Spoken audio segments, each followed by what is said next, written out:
everyone. Today I am discuss about electric fields and electric field intensity. दोनों एक ही हैं. इससे पहले हमने कूलम्बियन फोर्स पढ़ा था. F is equal to 1/4 pi epsilon naught Q1 Q2 upon R square. ये कूलम्बियन फोर्स या इलेक्ट्रोस्टैटिक फोर्स पर. इलेक्ट्रिक फील्ड होता क्या है बच्चों? इलेक्ट्रिक फील्ड्स देखो, जैसे कोई चार्ज है, इलेक्ट्रिक चार्ज है या ग्रुप ऑफ चार्जेज हैं, उसको किसी अन्य चार्ज का इफेक्ट हो रहा है या उसको किसी अन्य चार्ज से इलेक्ट्रोस्टैटिक फोर्स अट्रैक्शन या रिपल्सन हो रहा है, उसका एक्सपीरियंस कर रहा है, अनुभव कर रहा है, उसे हम कहते हैं इलेक्ट्रिक फील्ड या इलेक्ट्रिक फील्ड इंटेंसिटी. जैसे देखो, ये यहाँ पर कोई चार्ज है, फिक्स चार्ज है, जिसे हम पॉइंट चार्ज कह रहे हैं Q. तो इसके चारों ओर जो भी चार्ज हैं, सपोज कोई चार्ज है आपका Q चार्ज है, स्मॉल Q चार्ज है, तो ये कुछ फोर्स अनुभव कर रहा है. किसके कारण? इसके कारण. तो ये डिस्टेंस है, ये चार्ज है, इधर को एक फोर्स अनुभव कर रहा होगा. ये क्या है बच्चों? ये पॉइंट चार्ज है, ये टेस्ट चार्ज है जिसको हम टेस्ट कर रहे हैं. या इसके चारों ओर जो भी चार्जेस हैं, देखो ये Q है और ये पॉइंट टेस्ट चार्ज है जिसको हम टेस्ट कर रहे हैं.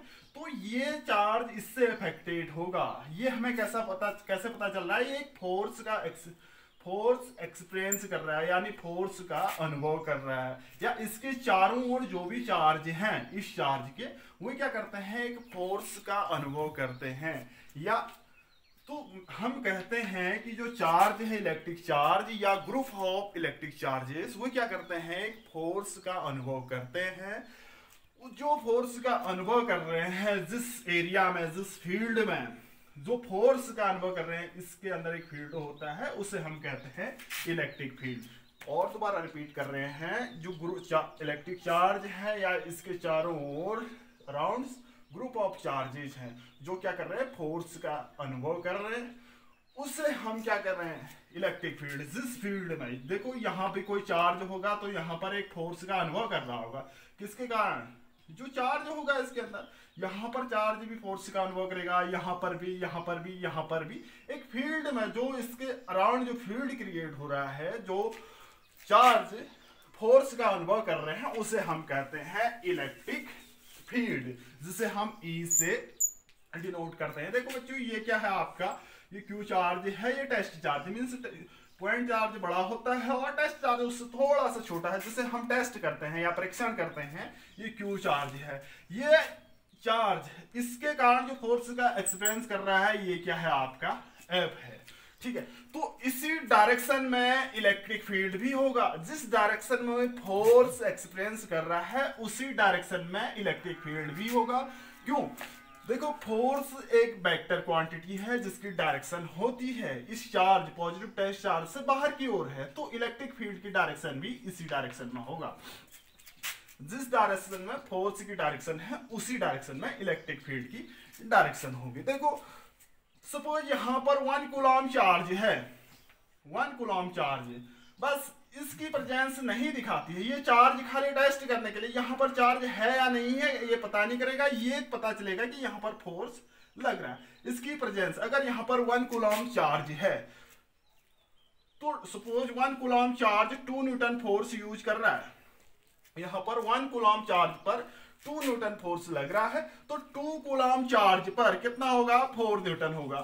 ऐसी अगर यहाँ पर 3 कूलम क्या है? चार्ज है, तो वह कितना होगा? 3 2 जा 6 न्यूटन फोर्स लग रहा होगा यहाँ पर रेडियली आउटवर्ड, मींस इससे बाहर की ओर, पॉजिटिव चार्ज से बाहर की ओर. तो इलेक्ट्रिक फील्ड को हम कैसे डिफाइन कर सकते हैं?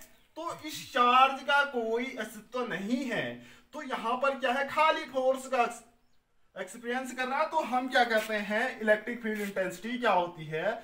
Electric field intensity force per unit charge, force per unit charge. देखो, हम दिखा सकते हैं ratio of electrostatic force to the electric charge is called electric field intensity, या force per unit charge is called electric field intensity. जिससे हम electric field intensity एक vector quantity है, इसकी डायरेक्शन वही होगी जो इलेक्ट्रोस्टैटिक फोर्स की डायरेक्शन होगी वही डायरेक्शन इलेक्ट्रिक फील्ड इंटेंसिटी की भी डायरेक्शन होगी। इसके हम मैग्नीट्यूड के टर्म्स में लिखते हैं E इक्वल टू F/Q।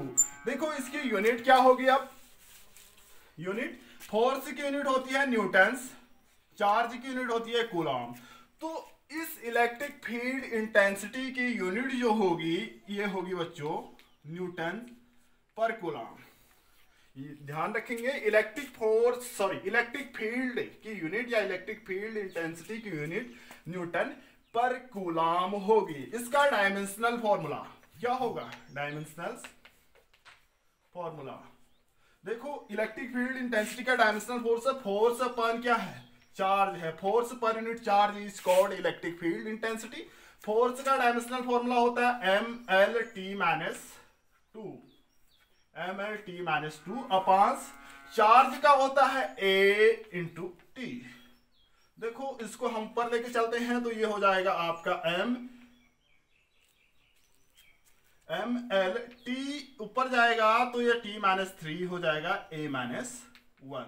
ये क्या होगी आपकी इलेक्ट्रिक फील्ड इंटेंसिटी का डायमेंशनल फॉर्मूला। सिंपल सी है, इलेक्ट्रिक फील्ड इंटेंसिटी किसे कहते हैं या इलेक्ट्रिक फील्ड किसे कहते हैं हम, force per unit charge is called electric field intensity या इलेक्ट्रिक फील्ड यूनिट होगी न्यूटन पर कूलॉम और डायमेंशनल फॉर्मूला होगा mLT-3 A-1। अब है electric field lines. Electric field lines क्या होती है, देखो इलेक्ट्रिक फील्ड लाइंस एक इमेजिनरी स्मूथ कर्व होते हैं। इमेजिनरी होती है, काल्पनिक होती है, इसे हम देख नहीं सकते हैं, खाली एक अनुभव कर सकते हैं, एक्सपीरियंस कर सकते हैं। स्मूथ कर्व होते हैं, ये क्या करती हैं, इलेक्ट्रिक फील्ड की डायरेक्शन को रिप्रेजेंट करती है। सिंपल सी इलेक्ट्रिक फील्ड लाइंस क्या होती है, एक इमेजिनरी स्मूथ कर्व होते हैं और ये रिप्रेजेंट करते हैं इलेक्ट्रिक फील्ड की डायरेक्शन को रिप्रेजेंट करते हैं। तो इसकी प्रॉपर्टी क्या होंगी, पहली प्रॉपर्टी देखो, सोर्स यदि अगर आपका सोर्स पॉइंट चार्ज है तो उससे इलेक्ट्रिक फील्ड लाइंस कैसी होंगी। देखो इलेक्ट्रिक फील्ड लाइंस सोर्स अगर पॉजिटिव पॉइंट चार्ज है तो उससे इलेक्ट्रिक फील्ड लाइंस क्या होगी, रेडियली आउटवर्ड्स, इससे बाहर की ओर, पॉजिटिव चार्ज से बाहर की ओर होगी। कब, जब आपका सोर्स पॉइंट चार्ज पॉजिटिव है तो उस टाइम उस इलेक्ट्रिक फील्ड की डायरेक्शन क्या होगी, इसको हम लिख रहे हैं radially outward directions, radially outward directions. देखो इसकी पहली प्रॉपर्टी हम पढ़ रहे हैं, अगर सोर्स पॉइंट चार्ज है वो भी पॉजिटिव तो उसकी डायरेक्शन क्या होगी, radially outward, means point positive से बाहर की ओर, मींस रेडियली आउटवर्ड डायरेक्शन होगी। कब, जब अगर सोर्स पॉइंट चार्ज हो पॉजिटिव हो तो उस टाइम उसकी डायरेक्शन आउटवर्ड डायरेक्शन में होगी। ऐसी अगर आपकी सोर्स चार्ज नेगेटिव है तो उस टाइम उसकी डायरेक्शन क्या होगी, इलेक्ट्रिक फील्ड लाइंस की डायरेक्शन ये ऐसी होगी, इनवर्ड्स, रेडियली इनवर्ड्स, यानी अंदर की ओर होगी, ये रेडियली इनवर्ड्स। ये देखिए ये क्या होगी आपकी उस टाइम रेडियली इनवर्स। जब सोर्स चार्ज क्या है, नेगेटिव है, तो उस टाइम इलेक्ट्रिक फील्ड लाइंस क्या होगी, रेडियली इनवर्स, मींस माइनस की ओर आ रही होंगी। ये देखिए जहां पॉजिटिव से बाहर की ओर आ रहे हैं या माइनस की ओर जा रही है। तो पॉइंट चार्ज अगर सोर्स पॉजिटिव है तो उस टाइम इलेक्ट्रिक फील्ड ई की डायरेक्शन रेडियली आउटवर्ड होगा। अगर पॉइंट चार्ज सोर्स अगर नेगेटिव है तो उस time radially inward direction, radially inward direction means अंदर की ओर होंगे, इनवर्ड डायरेक्शन।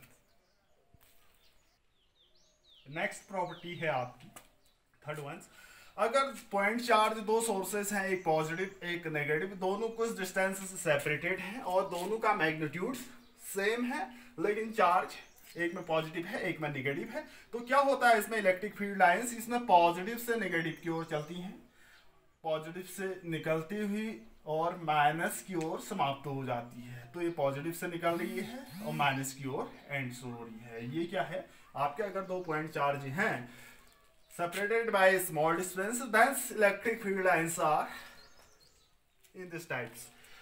तो एक तो ये नेक्स्ट प्रॉपर्टी होती है डिसकंटिन्यूअस कर्व होती है। मींस ये डिसकंटिन्यूअस मींस कंटिन्यूअस नहीं होते। जैसे आपने मैग्नेटिज्म में पढ़ा है, मैग्नेटिक फील्ड लाइंस क्या होती है, ये होता है। सपोज मैग्नेटिक फील्ड लाइंस का एग्जांपल ले रहा हूं, ये नॉर्थ पोल है, ये नॉर्थ है और ये साउथ है। उसमें मैग्नेटिक फील्ड लाइंस नॉर्थ से साउथ की ओर बढ़ती है, ऐसे बढ़ती है, फिर ये साउथ से नॉर्थ की ओर आती है अंदर अंदर ही। इसे हम कहते हैं कंटिन्यूअस। ये क्या हो रही है, नॉर्थ से साउथ जा रही है, साउथ से फिर नॉर्थ ही आ रहे हैं। इसे हम कहते हैं कंटिन्यूअस कर्व। किसमें, मैग्नेटिक फील्ड में, यानी डायपोल में। मैग्नेट में ऐसा होता है, नॉर्थ से मैग्नेटिक फील्ड लाइंस निकलती है, साउथ में जाती है, साउथ से नॉर्थ की ओर अंदर अंदर ही जाती है। इसे हम कहते हैं कंटिन्यूअस कर्व। डिसकंटिन्यूअस मींस अगर ये जा रही है पॉजिटिव से नेगेटिव जा रही है, तो उसके बाद नेगेटिव से पॉजिटिव नहीं आएंगी, तो ये क्या होते हैं, डिसकंटिन्यूअस कर्व होते हैं। थर्ड वन क्या है, फोर्थ क्या है, ये डिसकंटिन्यूअस कर्व होती है। जबकि मैग्नेटिक फील्ड लाइंस कंटिन्यूअस होती है। क्यों होती है, क्योंकि ये नॉर्थ से साउथ जाती है, साउथ से अंदर से, मैग्नेट के अंदर से नॉर्थ की ओर आते हैं। लेकिन इलेक्ट्रिक फील्ड लाइंस कंटिन्यूअस नहीं होती है, ये पॉजिटिव से नेगेटिव जाती है, यहां पर समाप्त हो जाती है, यहां से यहां वापस नहीं आती है। नेक्स्ट प्रॉपर्टी है electric field lines never intersect. दो इलेक्ट्रिक फील्ड लाइंस एक दूसरे को इंटरसेक्ट नहीं करेंगी। अगर करेंगी, क्यों नहीं करेंगी, अगर करेंगे, जैसे ये क्या है, दो इलेक्ट्रिक फील्ड लाइंस हैं, एक दूसरे को इंटरसेक्ट कर रही हैं। अगर ये दो लाइन एक दूसरे को इंटरसेक्ट कर रही हैं, ये कभी ऐसे इंटरसेक्ट नहीं करेंगी। अगर करेंगी तो इस पर इलेक्ट्रिक फील्ड की डायरेक्शन दो डायरेक्शन होगा, एक पर यहाँ पर टेंजेंट ड्रॉ करेंगे, दूसरे पर यहाँ पर टेंजेंट ड्रॉ करेंगे। तो ये इंटरसेक्ट कर रहे हैं, यहाँ पर दो डायरेक्शन शो हो रही हैं, तो ये दो डायरेक्शन इम्पॉसिबल हैं। अगर दो लाइंस अगर इंटरसेक्ट करते हैं, एक दूसरे को काटती हैं, तो वहां पर इलेक्ट्रिक फील्ड की दो डायरेक्शन होंगी जो इम्पॉसिबल है। तो इलेक्ट्रिक फील्ड लाइंस कभी भी एक दूसरे को नहीं कट करेंगे। देखो, अगर कर्व्ड सरफेस है, कोई कर्व्ड सरफेस है, यहाँ पर इलेक्ट्रिक फील्ड लाइंस ड्रॉ करनी है, इलेक्ट्रिक फील्ड की डायरेक्शन शो करनी है, तो यहाँ पर हम एक टेंजेंट ड्रॉ कर देंगे, ये इलेक्ट्रिक फील्ड की डायरेक्शन होगी। अगर ये ऐसा है तो यहाँ पर एक टेंजेंट ड्रॉ करेंगे, तो ये इलेक्ट्रिक फील्ड की डायरेक्शन होगी। अगर कर्व्ड सरफेस है, वहां पर हमें इलेक्ट्रिक फील्ड की डायरेक्शन शो करनी है, तो वहां पर एक टेंजेंट ड्रॉ करेंगे, वही इलेक्ट्रिक फील्ड की डायरेक्शन शो करेंगे। नेक्स्ट है आपका clouding of electric field lines. जहां पर जितनी ज्यादा इलेक्ट्रिक फील्ड लाइंस होंगी, वहां पर इलेक्ट्रिक फील्ड की स्ट्रेंथ ज्यादा होती है, स्ट्रॉन्ग इलेक्ट्रिक फील्ड हो गया। जैसे देखिए, ये पॉजिटिव चार्ज है, यहां पर क्या है आपका, इतनी क्या है इलेक्ट्रिक फील्ड। जहां पर क्लाउडिंग ज्यादा है, देखिए ये यहां पर क्लाउडिंग ज्यादा है, यहां पर क्लाउडिंग ज्यादा है, तो यहां पर इलेक्ट्रिक फील्ड ज्यादा होगा, इसकी स्ट्रेंथ ज्यादा होगी। यहां पर क्लाउडिंग कम है, तो यहां पर इलेक्ट्रिक फील्ड स्ट्रेंथ कम होगी। यहां पर नेक्स्ट सिक्स्थ जो प्रॉपर्टी है, clouding of the electric field lines. जहां पर जितनी ज्यादा घनी होगी, क्लाउड होगा इलेक्ट्रिक फील्ड लाइंस, वहां पर उतना ही ज्यादा स्ट्रॉन्ग इलेक्ट्रिक फील्ड होगा। ई उतना ही ज्यादा कहां पर होगा, जहां पर क्लाउडिंग ज्यादा होगी। यहां पर क्लाउडिंग ज्यादा है, तो यहां पर स्ट्रॉन्ग इलेक्ट्रिक फील्ड होगी, यहां पर उसकी स्ट्रेंथ ज्यादा होगी। तो ऐसी क्लाउडिंग, जहां पर इलेक्ट्रिक फील्ड लाइंस की क्लाउडिंग जहां ज्यादा होगी, वहां पर स्ट्रॉन्ग इलेक्ट्रिक फील्ड होगा। नेक्स्ट प्रॉपर्टी है, देखो यूनिट चार्ज में कितनी इलेक्ट्रिक फील्ड लाइंस हो सकती है, जो हम कर सकते हैं हम, number of electric field lines in unit charge. Unit charge means 1 coulomb charge में कितने इलेक्ट्रिक फील्ड लाइंस ड्रॉ कर सकते हैं हम, इतनी 8.85 into 10 to the power minus 12 electric field lines draw कर सकते हैं यूनिट चार्ज में। मींस 1 कूलम चार्ज में 1/8.85 into 10 to the power minus 12 lines draw कर सकते हैं। नेक्स्ट है, अगर सोर्स लाइन चार्जेज है, ऐसा सोर्स है, तो उस टाइम इलेक्ट्रिक फील्ड लाइंस कैसे ड्रॉ कर सकते हैं। तो उसमें ऐसा होगा, ये लाइन है, ये क्या है, इसमें चार्ज डिस्ट्रीब्यूट है। अगर सोर्स लाइन चार्ज है, तो इसमें इलेक्ट्रिक फील्ड क्या होगी, कुछ इस टाइप की होगी।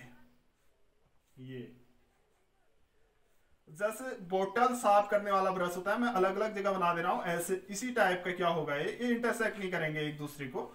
मीन्स जैसे बोतल साफ करने वाला ब्रश होता है उसी टाइप से इलेक्ट्रिक चार्ज होगा। और यहाँ पर भी ऐसे मैं दूर दूर बना दे रहा हूँ आपके लिए, ये इस टाइप का होगा, इंटरसेक्ट नहीं करेंगे। एक ब्रश होता है, वाटर बोतल को साफ करते हैं तो उस टाइप की इलेक्ट्रिक फील्ड लाइन्स होंगी। कब? जब अगर आपका सोर्स कैसा है, लाइन है, तो उस टाइम इलेक्ट्रिक फील्ड लाइन्स ऐसे होंगे, बाहर की ओर होंगी, ये पॉजिटिव से नेगेटिव की ओर होती है।